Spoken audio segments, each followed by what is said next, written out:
June 12, 1941. Coastal Command Headquarters, Northwood, England. The Battle of the Atlantic was reaching a crisis point. German U-boats were sinking Allied convoys faster than Britain could replace the ships. The Royal Navy's escorts, stretched thin across thousands of miles of ocean, were fighting blind once the sun went down. Radar existed, but only in its infancy, effective against aircraft at high altitude, but almost useless against small, low-lying submarine hulls on the surface of a dark sea. Night after night, convoys were attacked under cover of darkness, and the Germans exploited that invisibility with ruthless precision. The Air Ministry's scientists knew the numbers. Between January and May 1941, U-boats had destroyed over 1.5 million tons of Allied shipping.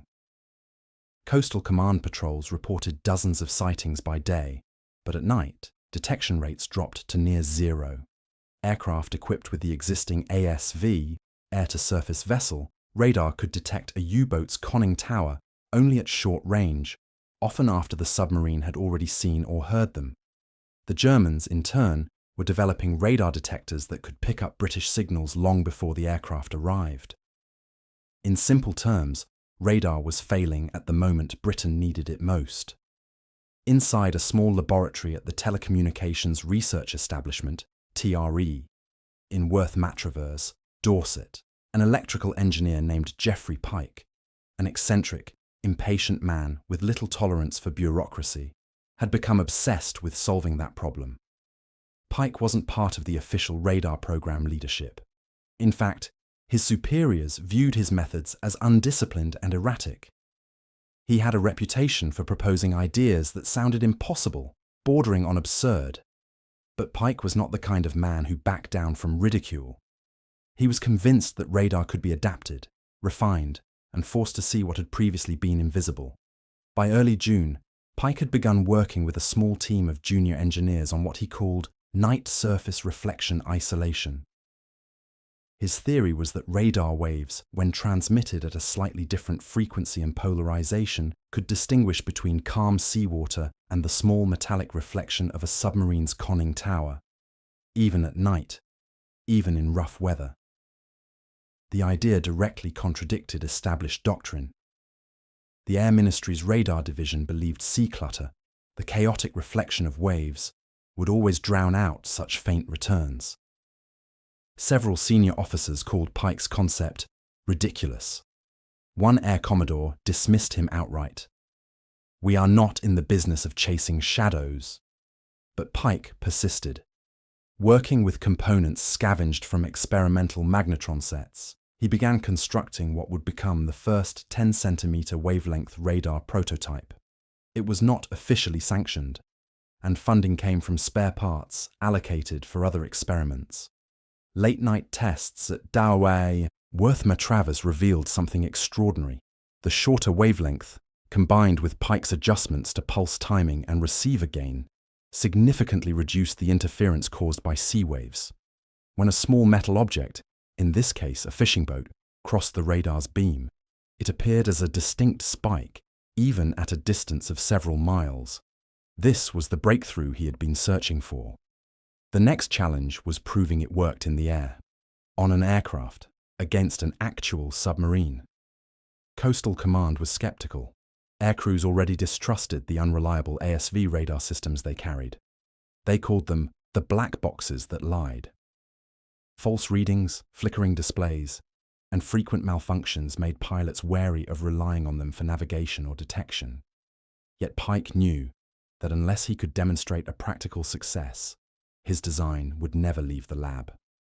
On June 21st, a Bristol Beaufort bomber from No. 217 Squadron was assigned to test the new system off the coast near Lyme Bay. The equipment was crude, heavy, unstable, and wired through the aircraft's electrical system in a way that engineers warned could short out during flight.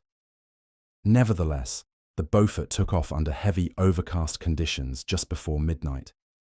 Pike and two radar technicians crowded into the fuselage with notebooks and measuring instruments, adjusting dials by hand as the aircraft reached patrol altitude. At 0047 hours, the radar screen showed a faint blip.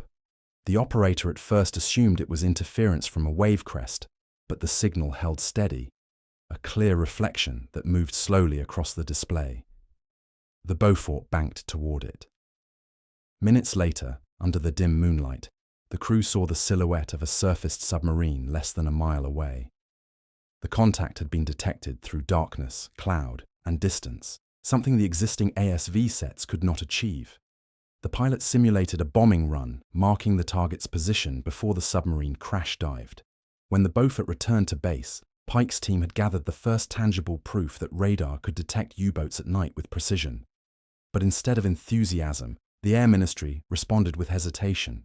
Officials feared that Pike's design, operating on frequencies close to the secret cavity magnetron technology, would expose sensitive information if captured. They ordered further tests, but refused immediate production. Pike, characteristically impatient, ignored the directive and began adapting the equipment for smaller patrol aircraft like the Hudson and Wellington. By July, his experiment had caught the attention of Group Captain Edward Addison, head of radar development for Coastal Command. Addison was pragmatic, less interested in academic objections and more focused on operational results. After reviewing Pike's reports and seeing the data firsthand, Addison authorized additional field tests along the western approaches of the Channel. He described the project in his notes as a potentially decisive refinement in nocturnal anti-submarine warfare. The tests confirmed what Pike had claimed. The 10-centimeter radar could track a U-boat's conning tower at distances of up to 8 miles, even in poor weather and total darkness. For the first time, Allied aircraft had a tool that could strike the U-boats when they felt most secure. On the surface at night, recharging batteries, or coordinating attacks on convoys. The implications were immediate and immense. If deployed rapidly, the new radar could shift the entire balance of the Atlantic campaign. But operational deployment was not guaranteed. Production of the magnetron was limited, laboratory capacity was stretched, and bureaucratic resistance remained strong. Coastal Command needed proof not just of function, but of repeatable success under combat conditions. That proof would come only through night operations, where success or failure meant the difference between victory and another convoy sent to the bottom of the sea. By August 1941, the Air Ministry reluctantly agreed to expand trials under Pike's supervision. Modified Wellingtons and Sunderlands were equipped with the improved radar, their crews instructed in strict secrecy. What began as a single engineer's ridiculous idea was about to move from experimental curiosity to operational weapon, one that would soon make the ocean's most dangerous hunters visible targets in the night sky. August 9th, 1941. RAF St. Eval, Cornwall. The night was moonless, the air damp with Atlantic fog rolling in from the west. Ground crews worked in near silence around a Wellington bomber fitted with what the official log described simply as experimental navigation apparatus. In truth, it was the second operational test of Geoffrey Pike's 10-centimeter radar system, a secret that only a handful of officers in Coastal Command even knew existed. Flight Lieutenant Robert Mather, a veteran of 58 missions, didn't like flying at night. Not because of fear, he'd faced German flak and fighters countless times, but because, in his words, the dark made you blind and stupid. Radar, he believed, was a gimmick, a bloody toy for scientists. But he had been ordered to fly this mission, and the order had come directly from Group Captain Addison. That alone meant it wasn't optional. At 22:30 hours, the Wellington's engines came to life. The aircraft lifted into the blackness above the Cornish cliffs, heading west toward a convoy route known as HG-71, where U-boats had struck twice in the past week. In the back of the aircraft, the radar operator, Sergeant Peter Lonsdale, adjusted the controls of the newly installed display. The faint green line swept around the scope, producing a soft rhythmic hum. For half an hour, the screen showed nothing but sea clutter, the usual ghostly flickers of wave reflections. Then, at 23:18, a spike appeared. Faint, steady, but unmistakably distinct from the noise.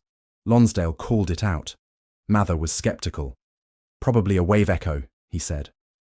But the signal stayed fixed. 3 miles ahead, low on the water, the Wellington banked toward the contact. Within minutes, the glow sharpened. Then, out of the mist, a shape, black, elongated, a U-boat on the surface, moving east. The crew descended to 200 feet. The submarine crew never saw them. Mather simulated a depth charge attack run and circled back. The contact dove too late. Back at base, Pike and Addison studied the radar logs. The data was clear.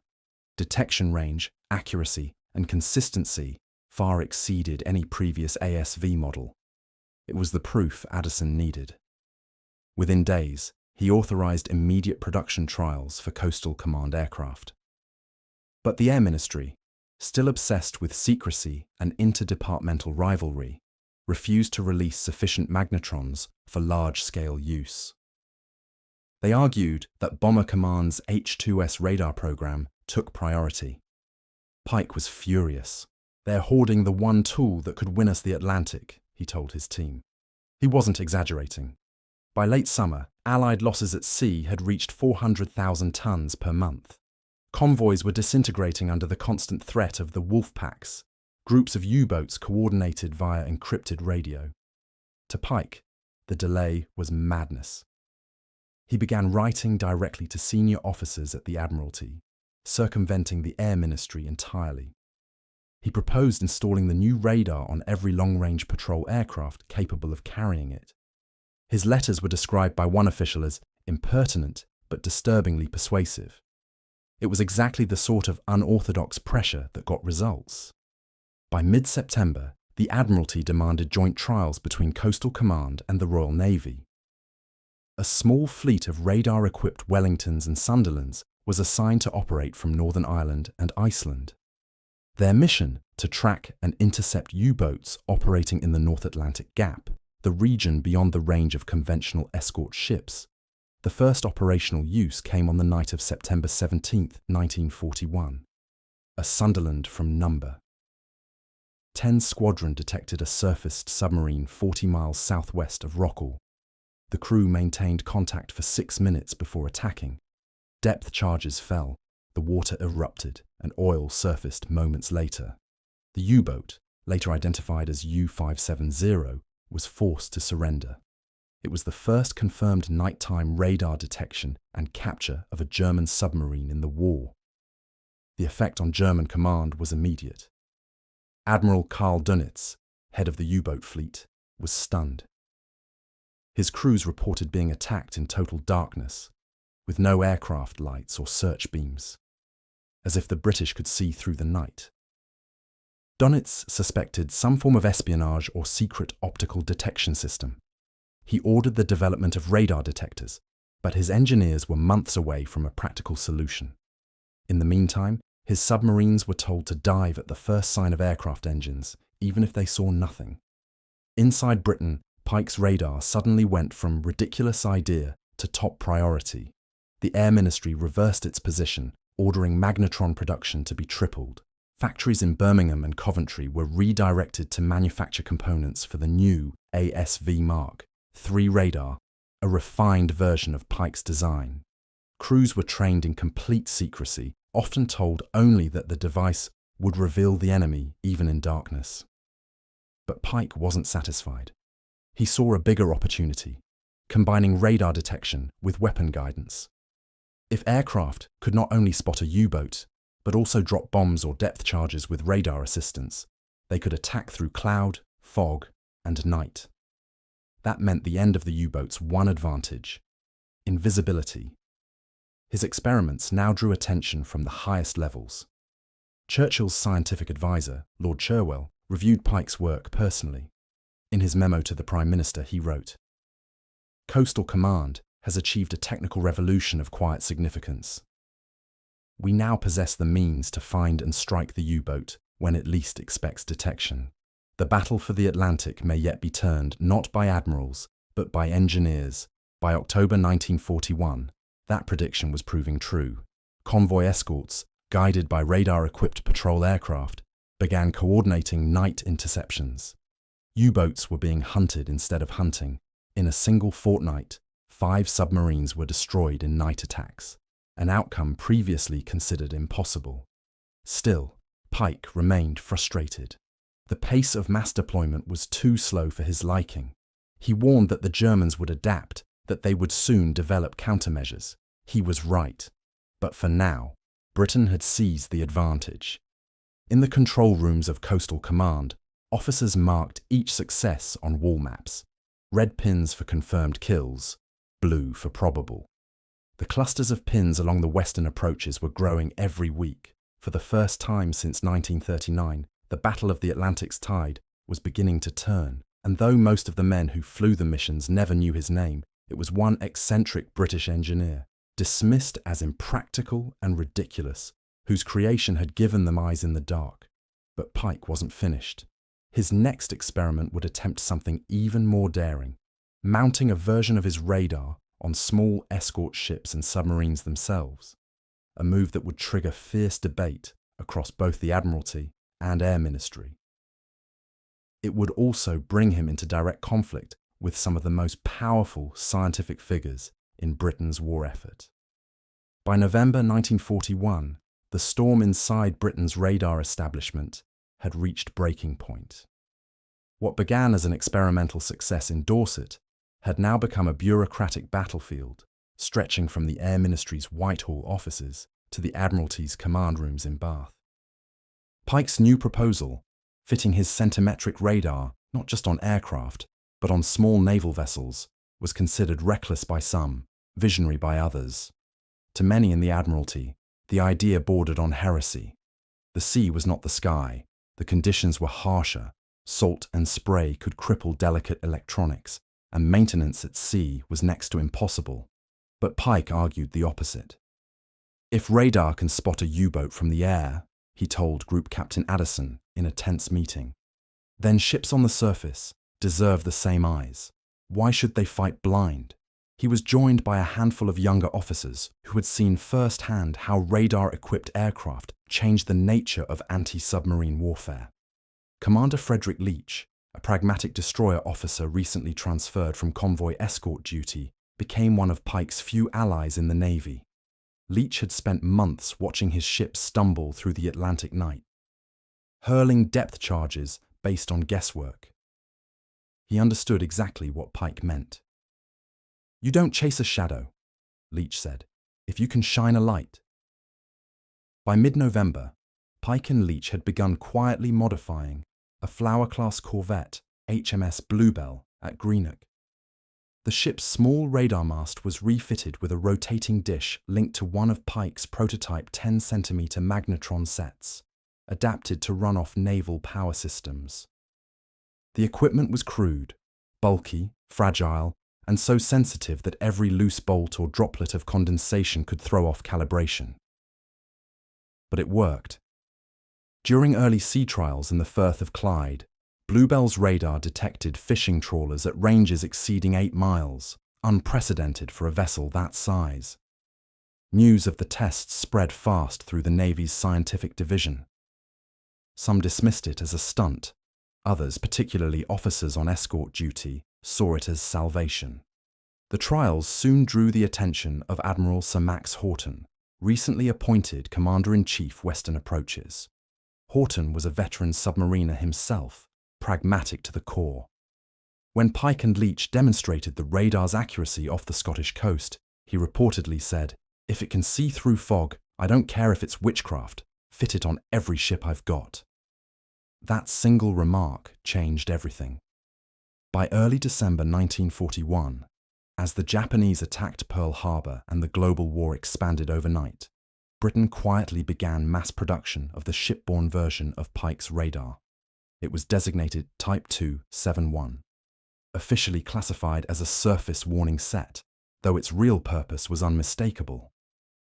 The radar's distinctive lantern-like dome, perched atop corvette and destroyer bridges, became a symbol of the Royal Navy's shift from guesswork to precision.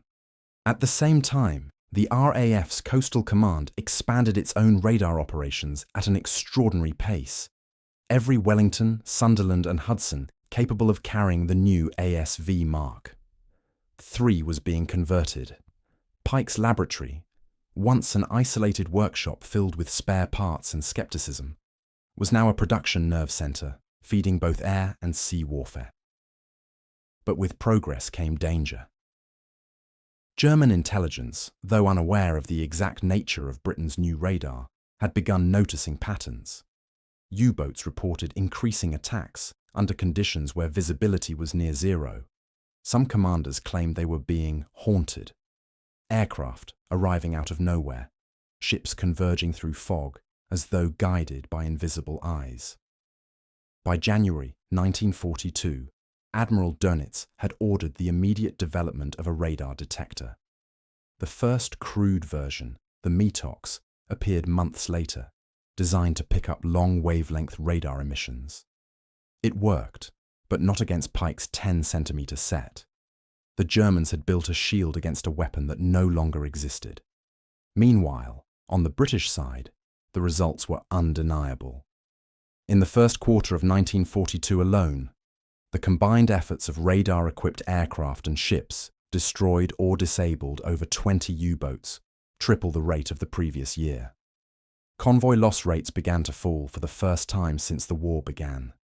At RAF North Coats, crews celebrated every confirmed sinking by painting miniature U-boats under their cockpit windows. The phrase "night eyes" became slang among airmen for the radar display, a mixture of reverence and superstition. Yet, despite the mounting success, Pike's relationship with the military establishment was deteriorating. His disregard for protocol, his habit of sending critical memoranda directly to Churchill's office, and his open contempt for senior bureaucrats made him a target of resentment. A joint Air Ministry Admiralty committee was formed to rationalize radar research, effectively stripping Pike of his independent authority. Officially, he remained a consultant. In practice, his access to classified facilities was restricted. It was an irony that didn't escape him. The man whose ridiculous idea had changed the course of the Atlantic War was now being sidelined by the very institutions he had saved. But outside Whitehall's walls, his legacy was growing stronger each night. On the icy run between Halifax and Liverpool, convoys were now guarded by radar-equipped escorts and patrol bombers working in synchronized coordination. Aircraft would sweep ahead of the convoys, detecting submarines hours before visual sighting. Destroyers, guided by radar bearings relayed over encrypted radio, would move in for the kill. The results were devastating to the U-boat fleet. What had once been a deadly ocean for the Allies had turned into a trap for the hunters themselves. In one documented case, Convoy ON-67 in February 1942, a wolf pack of 8 U-boats attempted to ambush the slow-moving merchant ships west of Ireland. Using ASV radar, a Wellington from 172 Squadron detected the submarines forming up before they attacked.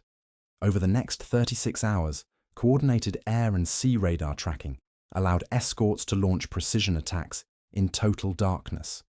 3 U-boats were sunk, 2 damaged, and the convoy reached Britain without a single loss. To Admiral Houghton, it was the first undeniable proof that technology, not sheer firepower, would decide the Battle of the Atlantic. Still, for all the triumphs, the work was far from over. Radar could locate the enemy, but hitting them remained a different challenge. Aircraft crews often had only seconds between detection and visual contact. Many bombs and depth charges missed by mere yards. Pike saw the flaw instantly. He argued that radar detection needed to be integrated with bomb aiming, that the same system which found the U-boat could also guide the attack through darkness or cloud. He called it blind strike capability. To most officers it sounded absurd, until operational data proved that nearly half of radar-assisted attacks ended without destruction because of lost visual contact. By spring 1942, Pike's concept evolved into a new project within the telecommunications research establishment. Lee Light, a powerful searchlight mounted beneath aircraft, synchronized with radar detection, allowing pilots to illuminate a target in the final seconds of attack. It was an idea born directly from the limitations of Pike's own radar system, and though the final engineering credit would go to Wing Commander Humphrey de Verde Lee, Pike's groundwork made it possible. The introduction of the Lee Light in mid-1942 would complete the transformation of night anti-submarine warfare. What began with one engineer's defiant belief that radar could see through darkness had now become a weapon system capable of hunting, tracking, and destroying the most feared enemy of the Atlantic. And yet, even as the U-boats began to fall in record numbers, Pike's name faded from the official reports. His eccentricity, his disregard for authority, and his refusal to play politics ensured that others would take the spotlight. But among those who flew with the new radar, his influence was unmistakable. In hangars across Britain, young radar operators would sometimes see an older technician wandering through the rows of aircraft, sleeves rolled up, adjusting dials himself long after the official inspections were done. They didn't know his name, and he never introduced himself, but they all remembered what he said when a faulty magnetron once sparked and caught fire during testing. If it doesn't burn once, it's not powerful enough. That was Geoffrey Pike, the eccentric engineer whose ridiculous idea had made the invisible enemy visible and turned the darkness of the Atlantic into Britain's greatest ally. By May 1942, radar had become the single most important technological weapon in Britain's arsenal, yet it was still far from perfect. Despite the success of Pike's shipborne Type 271 radar and the newly introduced Lee light, the Royal Navy faced a growing problem. U-boats were adapting. Their commanders, aware that surface travel made them vulnerable at night, began exploiting weather and geography to their advantage. They would hug coastlines, hide within merchant convoys, or lurk beneath the thermal layers of the Atlantic, zones that confused radar reflections and rendered them virtually invisible. Convoys continued to cross the Atlantic, but the pattern of sinkings suggested something new. German submarines were learning to exploit radar's weaknesses. Inside the telecommunications research establishment at Malvern, Geoffrey Pike was running out of time and allies. His unorthodox methods, which had once revolutionized radar, were now viewed as dangerous distractions. Yet, quietly, he had started working on another concept, one that would take radar beyond its known limits. If radar could detect surface targets, Pike argued, then it should also be able to read the sea itself. He called it surface interference mapping, the ability to distinguish a U-boat's faint radar shadow against the natural clutter of waves, even in total darkness. To most of his peers, it sounded absurd. "You're trying to see ghosts," one naval scientist told him. Pike didn't disagree. "That's the point," he replied. At the time, centimetric radar, operating at wavelengths around 10 centimeters, was the newest and most closely guarded British secret. It could pierce through fog and darkness, but it still struggled with reflections from choppy seas. The radar screen would bloom with static, filling with noise that drowned out weaker echoes. Pike believed this interference wasn't useless. It was data. By studying the way the radar signal scattered off the ocean's surface, he noticed faint anomalies that repeated in certain conditions. A periscope, a snorkel mast, or even a conning tower just below the surface produced a distinct ripple pattern, a distortion that moved differently than the waves around it. He began running unsanctioned night tests at the Dorset coast, working with a small team of engineers and a borrowed Wellington bomber from RAF Coastal Command. The experiments were reckless by any standard. Pike insisted on flying at dangerously low altitudes over the channel to collect radar readings. On one occasion, the aircraft nearly struck a trawler when the radar operator mistook it for a submerged object. Yet those tests yielded something extraordinary, a radar echo that behaved like nothing else. When cross-referenced with Navy patrol logs, it matched the location of a known U-boat sighting from 48 hours earlier. Pike had found a way to track submarines just beneath the surface, by detecting the faint distortion they caused in the surrounding waves.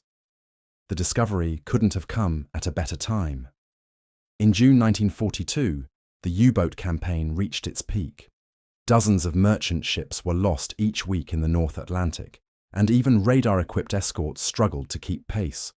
Reports described submarines vanishing into thin air after initial contact. The Admiralty was desperate for an answer. Pike presented his findings to the Anti-Submarine Warfare Board in London, backed by Commander Frederick Leach and several Coastal Command officers who had seen the early data. He proposed fitting an upgraded radar receiver, capable of fine-tuned frequency shifts that could detect subsurface anomalies. Most officials dismissed it outright. One engineer from the Admiralty's Signals Division called it science fiction. But Pike found an unlikely ally. Dr. Robert Watson-Watt, one of the early pioneers of British radar. Though semi-retired, Watson-Watt still held influence within the Ministry of Aircraft Production. When Pike explained his ghost detection theory, Watson-Watt reportedly said, "You're building radar for the imagination. That's exactly what we need." He arranged for Pike's team to receive funding for a small-scale prototype, officially designated Project Sea Ghost. Testing resumed aboard HMS Bluebell, the same corvette that had carried Pike's original radar modifications. This time, the ship sailed into the Irish Sea with an upgraded Type 271 set, modified to sweep at variable frequencies. The results were inconsistent at first. Waves, weather, and interference produced false readings. But then, on a moonless night in late June, the system registered a faint echo moving at 2 knots, directly across the convoy's path. There was no visual sighting, no sound contact. The radar operator hesitated, thinking it a malfunction. Pike ordered Bluebell to alter course and drop depth charges at the coordinates. Minutes later, oil and debris surfaced. The ship's log recorded it simply: unconfirmed U-boat kill. Radar contact only. The event shocked the naval hierarchy. The idea that radar, not sonar, could detect a submerged U-boat was unprecedented. The Admiralty ordered immediate verification, dispatching a second corvette and an RAF Sunderland to the area. They found wreckage consistent with a U-boat hull. For Pike, it was vindication. His so-called ridiculous idea had proven that radar could, in effect, see through the ocean. By July 1942, modifications based on Project Sea Ghost began spreading across the fleet. Radar operators were trained to recognize subtle distortion patterns, faint, flickering signals that betrayed the presence of a hidden submarine. To most, they looked like random noise. But those who understood Pike's method learned to interpret them like Morse code from the sea itself. Pilots from Coastal Command began referring to these contacts as ghost trails. They would track them across the water, mark the coordinates, and hand off to destroyers for attack. The coordination between air and sea grew tighter, faster, deadlier. Within weeks, reports flooded in from the western approaches. U-boats were being hit during night operations at unprecedented rates. German commanders described their attackers as phantoms, appearing without warning and striking with impossible precision. Dönitz, alarmed, demanded an explanation from his scientific advisors. They had none. The METOX detector, designed to warn against radar, remained silent. It couldn't pick up centimetric frequencies. To the U-boats, the attacks truly seemed supernatural. Some crews even believed the British had developed a magnetic weapon that could track steel hulls through the ocean. But within the Royal Navy, few spoke openly of Pike's system. Official reports credited the improvements to advanced radar coordination. The real details remained classified. Pike himself received no public acknowledgement. He continued working in his cluttered laboratory at Malvern, refining the algorithms used to distinguish radar noise from real targets. His health was deteriorating from exhaustion, and his relationship with the Admiralty grew strained again. He didn't care. In his mind, the war wasn't being fought in grand strategies or admirals' maps. It was being fought in the flicker of a radar screen, in the thin line between signal and static. By the end of 1942, Allied shipping losses began to decline for the first sustained period of the war. For the men at sea, the reason was simple. They could finally see what had once been invisible. What no one outside the laboratories and bridge decks knew was that this new vision came from one British engineer who refused to accept that darkness or the sea could hide anything forever. By early 1943, the Atlantic had changed. What had once been a graveyard for Allied convoys was now a battlefield tipped in Britain's favour. U-boats were being sunk faster than Germany could replace them. Patrol crews who once flew blind across black seas now spoke of hunting by light that no one could see. But while the victory graphs at the Admiralty looked promising, inside the laboratories at Malvern, Geoffrey Pike was fighting a different kind of war. Not against U-boats, but against his own government. The Admiralty's scientific division had begun consolidating radar programs under tighter control. Pike's Project Sea Ghost, officially classified as experimental maritime detection, was on the chopping block. Senior officials wanted to integrate it into a broader radar modernization effort led by more politically connected scientists. Pike called it bureaucratic suicide. His team's work depended on flexibility, improvisation, and speed, not committees and memoranda. But those same traits that had once made him indispensable now made him a liability. Reports circulated that he was unstable and unfit for coordinated command. In February 1943, his laboratory access was restricted. Funding for his radar mapping equipment was cut in half. But Pike didn't stop. Using whatever spare components he could find, he set up a makeshift testing rig in an unused hangar near the airfield at RAF Defford. There, surrounded by cables, oscilloscopes, and the smell of burning insulation, he began work on what he called the final refinement. His goal was audacious: to integrate radar mapping directly into aircraft targeting systems, allowing pilots not only to see a U-boat under the surface, but to attack it automatically, without ever visually confirming. At the same time, the U-boat fleet was undergoing its own transformation. Admiral Dönitz had ordered the rapid deployment of new submarine models equipped with snorkels and thicker hull coatings to resist radar reflection. German scientists in Paris were also testing their own radar detection equipment, codenamed Naxos, capable of sensing shorter wavelengths than the old Metox sets. The technological duel between Pike's invisible radar and Germany's countermeasures was accelerating. Each new breakthrough lasted only weeks before the enemy adapted. By March, the first signs of Naxos appeared in intercepted German transmissions. Coastal command pilots began reporting U-boats diving earlier than before, as if they could sense incoming radar beams. The advantage Pike had created was slipping away. But in typical fashion, he refused to accept defeat.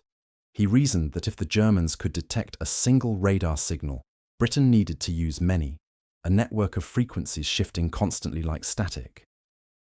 He compared it to whispering to the sea in several voices at once. The concept, now known in modern terms as frequency hopping, was decades ahead of its time.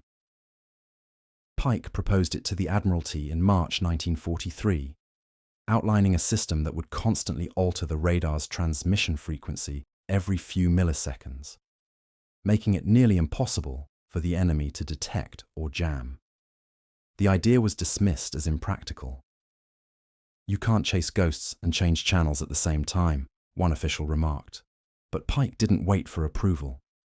He began modifying an experimental radar set at Defford, wiring in a rotating frequency selector that clicked audibly as it shifted bands. When tested aboard a coastal command Wellington over the Celtic Sea, the system performed beyond expectation. The radar not only maintained contact through heavy interference, but also picked up echoes that had previously been lost. Small metallic reflections beneath waves, the faint trace of a submerged snorkel. For the first time, British radar could operate in stealth, immune to detection. Word of the test reached Admiral Horton, still overseeing Western Approaches Command. He immediately ordered additional trials, this time in live combat conditions. On April 9, 1943, a patrol flight from RAF Chivener, using Pike's modified radar, located a U-boat cruising at periscope depth off the coast of Biscay. The pilot maintained contact for nearly 40 minutes without being detected. When the aircraft finally struck, The U-boat had no warning. The kill was confirmed the next morning when the wreckage washed ashore in Brittany. That same week, Horton authorized the quiet rollout of Pike's radar modification to select squadrons under the codename Whisper. It remained top secret. Not even the radar operators knew exactly what made their sets different. To them, it just felt smoother, the signal clearer, the range longer. But for the U-boats, it was a nightmare. Patrol after patrol vanished without distress calls. The Germans called it unsichtbar Jagd, the invisible hunt. By summer 1943, the tide of the Battle of the Atlantic had turned decisively. Convoy losses dropped to their lowest since the war began. Britain's shipyards were outproducing U-boat kills threefold. In Berlin, Dönitz confided to his staff that the ocean is no longer ours. His captains reported aircraft appearing at night with no detectable emissions, ships closing in from the fog as if guided by second sight. They were not wrong. Meanwhile, Pike's health was collapsing. Years of sleepless nights, stress, and constant battles with bureaucracy had left him frail and unstable. He rarely ate, surviving on cigarettes and tea. Colleagues recalled seeing him sitting for hours before a radar display, long after everyone had gone home, murmuring calculations to himself. But even as his body failed, his work expanded beyond radar. He began sketching designs for automated targeting systems, night vision devices, and an acoustic radar capable of detecting submarines through sound reflection. All ideas that would later influence post-war technology. The irony was brutal. By the time Britain's radar network achieved its peak performance in late 1943, the man who had made it possible had already been pushed to the margins. His name was absent from official reports, his research filed under miscellaneous technical correspondence. But among the operators and pilots who relied on his work, the legend persisted. They called him the man who could see through water. In October 1943, an internal memo from the Admiralty summarized the change succinctly. Enemy submarines are now detectable under all conditions of light and weather. Night operations no longer present disadvantage. It was bureaucratic language for a revolution. The once invisible hunters of the Atlantic had become the hunted. Their tactics undone by a British engineer's ridiculous idea. In the months that followed, Project Sea Ghost and Whisper were quietly merged into the general radar program and declassified under new names. The technology would evolve into surface search radar used for decades after the war. Pike, increasingly disillusioned, left government service soon after. Few noticed his departure. There were no medals, no announcements, only a short letter of thanks filed in the ministry's archives, but the results of his work endured. In the spring of 1944, as Allied convoys assembled for the D-Day invasion, every escort ship and patrol aircraft carried radar equipment descended from Pike's prototypes. They would guide the largest amphibious fleet in history through darkness, fog, and storm, unseen yet all-seeing. For the men aboard those ships, the technology was simply part of the job. For the enemy beneath the waves, it was an unseen curse. But for history, it was proof that sometimes the most decisive weapons are not built by admirals or generals, but by solitary engineers who refuse to listen when told something is impossible. And though Geoffrey Pike's name faded from official memory, his ridiculous idea that radar could pierce even the blackest night and find what should not be found became one of Britain's greatest wartime achievements. The U-boats never knew his name, but they felt his work in every blinding flash that ended their voyages beneath the Atlantic.